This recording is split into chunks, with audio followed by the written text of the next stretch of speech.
Salam Elman müəllim. Hər vaxtın xeyir olsun. 12 yanvar 2026-cı il. Akşama doğru saat 16:44.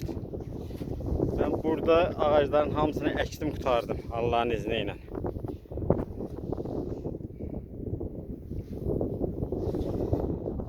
Bir zərgəmiz əkilmişdi.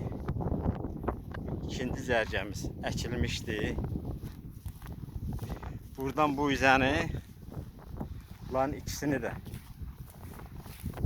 yani kömək olmadı düzü. Tək əkdim. Allah qüvvət verdi. Allah'ın əkdim. Başa qədər.